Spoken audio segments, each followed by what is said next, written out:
Hi guys, Jurassic Junkie here, and today I fell in a fire. Welcome to the Friday Night Rant.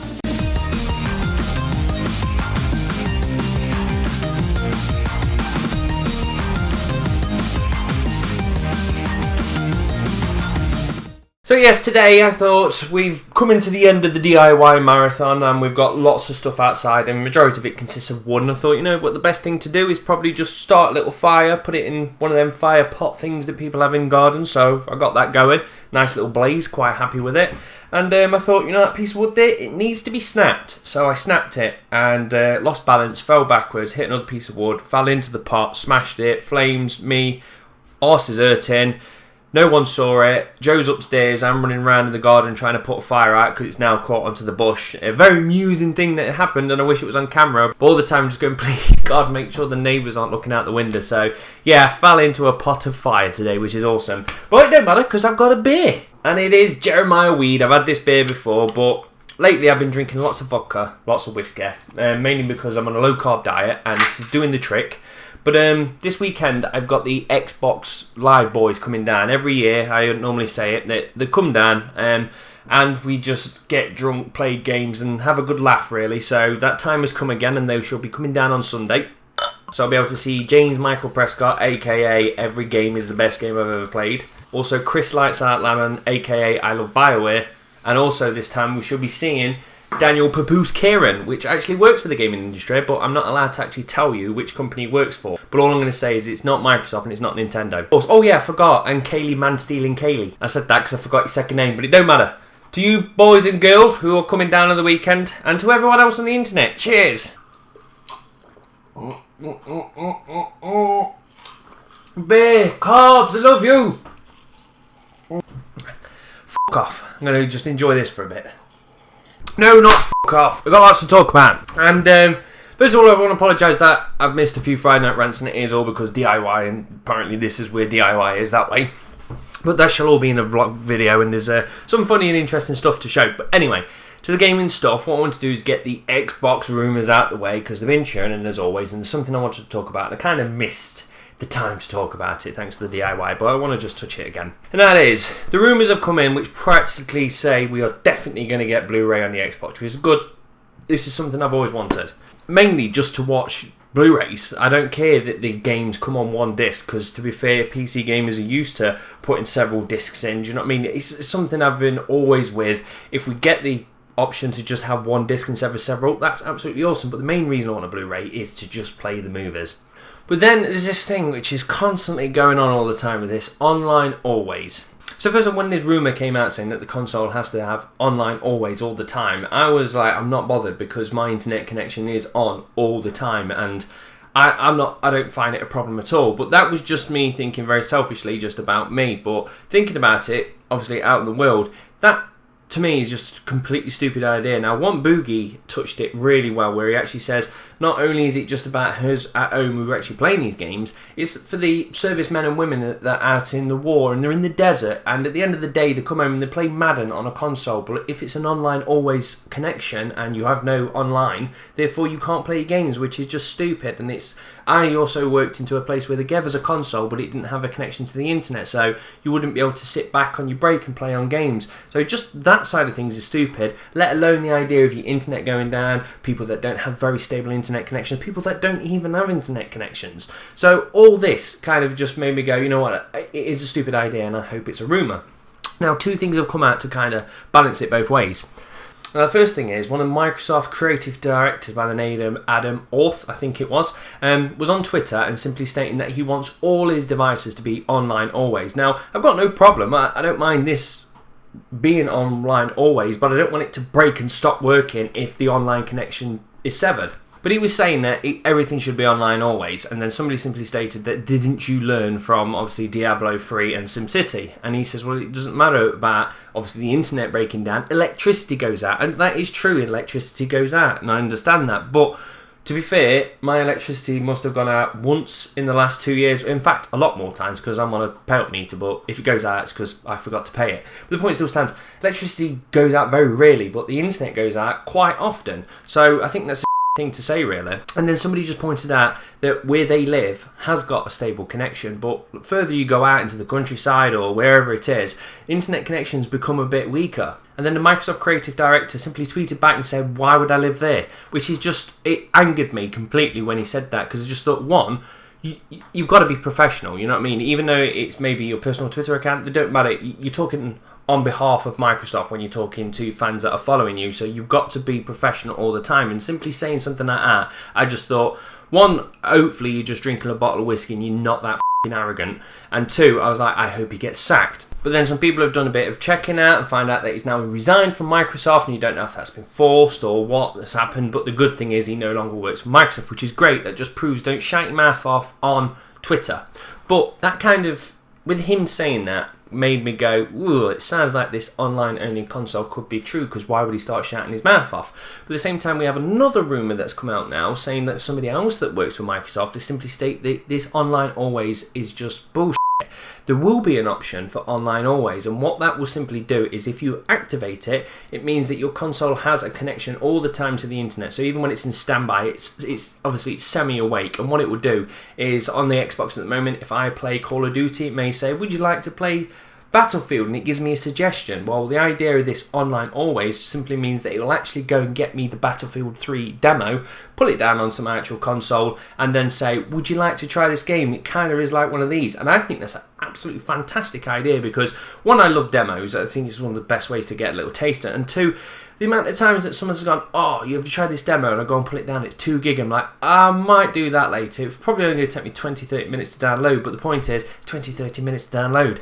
But if the console's already done it, and it pops up and says, would you like to play something I've already downloaded for you, I'll be like, yes, awesome, clever Xbox. So I think the idea of it having the option to do such things, and also having the option to turn it off, is absolutely brilliant. So again, this is a rumour, one strong one saying it's always online, and another one saying, no, you can turn it on and off. So fingers crossed it's going to be with the option you can turn it on and off. The other rumours, which I wouldn't even say rumour, I would just say this is flat out fact, is that Microsoft's going to be releasing some form of Xbox TV, which is going to be like Apple TV, and obviously there'll be a subscription fee, and you'll be able to get all your juicy TV through the Xbox, which I welcome, because to be fair, I think the TV companies, well, especially here in the UK, they try to charge us a TV licence, which is about £140 a year, to be able to watch a particular channel that doesn't have adverts, which is just ludicrous. Winds me up, don't own a TV licence because they're f***ing robbing us. But the point is, I like the idea of giving Microsoft money direct to get what I want instead of being fed shit that's on television. But that's just me, but then again, if you don't actually want it, you don't have to buy it. So I like the idea of having Xbox TV. So, let's have a little drink. So the next thing I want to talk about is Nintendo, crazy enough. I know I bash them quite a lot, but this is not me bashing now. These are facts and figures, and it's come from Nintendo themselves. And what it is, the Wii U sales aren't actually amazing. We know that, and Nintendo also know that. So they had the original forecast for what they thought was going to sell. I don't know the actual number of what they thought it was going to do, but they decided to reforecast and turn the numbers right down and say, we think we're going to sell 4 million. Now the numbers are in, and it's actually 3.45 million, so it's still under the amount that the reforecasted, which is bad. If they looking at it and going, oh, this is a bit dicey, let's change the numbers, and it still is under them numbers, that's not a good start. Now here's a name that I always butcher, so I'm just going to call him Barry Iwata. I've probably butchered his surname anyway, but Barry. So he's actually turned around and says, yes, we are completely lacking game, and they admit that they don't have enough games, and that is damaging the hardware. Which is good for him to hold the hands up, but at the same time, I remember when the 3DS came out and there wasn't many games at the start. Now 3DS is doing strong, it's doing really well. But the point is, they turned around and said, we learnt by our mistakes and we won't do it again, but then they did it again, if anything worse this time. And it just drives me crazy as well, because they've just released Lego City, which, to be fair, Joe would actually purchase a Wii U just for that game, because it just looks like, well, it's a Lego game. Lego games are awesome.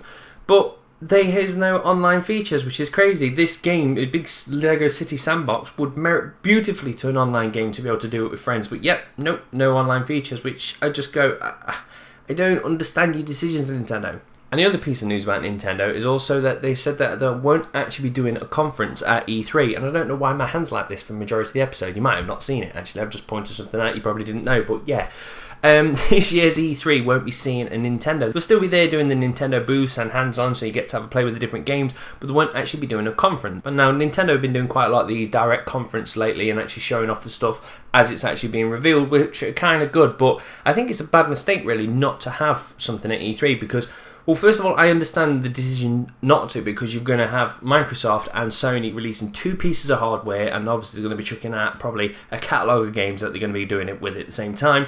And Nintendo have they've got nothing big to show off apart from a handful of games, but I think they should still do a conference and show off those handful of games because they need to be taken seriously. And at the end of the day, Nintendo, especially in the state that they are, need to be as aggressive as they possibly can. And at the same time, it looks, I don't know, it's more about how you feel about the conference. It's just, if Nintendo's there and I don't like their stuff, it doesn't matter because they was there. But if they take themselves away, it kind of leaves the two and it doesn't look as professional. I don't know what words I'm trying to get at. Maybe this beer will help me, but what I'm trying to say is I think it's going to damage them slightly because personally, if I was making a game and I was contemplating to go over to the Wii U and yet they've not even shown the faces at the conference, I'd be like, are you serious about trying to make a big thing of this Wii U or not? Now that just might be my opinion, but at the end of the day, this is a big gaming conference and I think it's wrong for them not to actually show the face. I beg your pardon, I've just noticed Jamie Lannister staring at me on my calendar. I didn't even notice he was up there. Game of Thrones is bloody good, isn't it? So the next thing I want to talk about is Ubisoft. Now, Ubisoft is a company that I absolutely love and adored. They've done a few things that make me go, I don't like you as much as I used to, but they've done something now that makes me go, hey, again. And what it is they're releasing a new piece of DLC for Far Cry 3. Now, we know that DLC is going to arrive for the game. It's just the standard practice now, isn't it? And I'm never a big fan of DLC, but the thing that makes me more happy than anything about this DLC, not only one, does it look absolutely badass, it's like a crazy 80s action-packed, balls-to-the-wall shooter that looks fantastic. But the best thing they've done is the actual DLC doesn't require the game to play. And I think this is a bold, great new step for them to actually do. Because the amount of times that I've seen a piece of DLC out there and I don't own the game, so to be able to download a DLC for a game that you don't own is really, really good. And 2, the amount of times I've played a game and I've gone, that's brilliant, I've completed it, I'm going to sell it while it's worth some money, and then 6 months later a really good piece of DLC comes out, I'm like, well, I've sold the game now, so I won't buy the DLC. So I think it's a good decision that for all those people that have sold the games, at least Ubisoft can still make money off you, even if you've got rid of the game, by buying the DLC. Another thing I'd like to see is, obviously, a lot of people are doing this thing where you do the Season Pass, which means you'll probably get about 4 pieces of big DLC, and if you buy Season Pass, you'll get them pieces, but a lot cheaper. And I would prefer them to just rip away the Season Pass and just simply say, if you've still got your game and you own it, you get the DLC at whatever price. But if you don't, you can actually purchase it without the game at a bit more. Now, that don't mean I actually want to see the price of the DLC go up, I just mean I want to see a discount on the people that still own the game. And then that's one, it's a great incentive to actually make people keep the game instead of selling it. And 2, it just means that we get rewarded for once for being nice instead of just being raped. Now, the next thing I want to talk about is Gearbox. Now, Gearbox, I did enjoy them because they made Borderlands, and to be fair, Borderlands 1 and 2 are amazing games. But that's all I like Gearbox for. And after this entire Aliens thing kicked off, I kind of didn't like Gearbox. I've also read a lot of articles saying that the art design of Borderlands was actually stolen from somebody they never even asked, and so was the cover art, and it sounds like Gearbox have just been stealing lots of stuff without asking and turning it into what they call Borderlands. Which takes nothing back from the game. The game is brilliant, but the point is, don't really like Gearbox. And then some very bad news happened this week, which is Homeworld, this game, the actual rights to the game are being sold off, and there was lots of people saying they wanted to buy it, including a fan base group who love Homeworld, and they're actually working on a game and they just wanted to buy the license so they can actually call it Homeworld 3. And I was like, I am backing you guys, I hope you guys actually win it. And sadly Gearbox won it, and it just upsets me because Gearbox actually got their talents into Duke Nukem and then turned that piece of out that I am so upset that I brought the collector's edition for. I can't play the game because I want to, but the loading times are just so bad. And the point is, I know a few people go, well, the game was broken in the first place. I don't care. If you buy a broken game, fix it, then sell it. Don't just glaze over it and make it a bit more prettier and then sell it. And then obviously they just butchered Alien. So to me, I just think that Gearbox think, well, if we buy the license for it, it instantly means we can print cash. And like, no, you need to back it up with a good game. So yeah, Homeworld fans, we've got Gearbox making a game, so I don't know if that's good or bad news. Probably bad. And the next thing I want to talk about is Mojang. Now, Mojang are the people that made Minecraft, well, in fact, Notch made Minecraft, but then formed Mojang, his development group, and he's been working on a game which I should have actually wrote down, which I think it's 10XAC or something like that, which is just a very weird name for a game. But he's been working on it, and it's got kind of, I was going to say, a Minecraft feel. No, it doesn't. It just looks very low polygon.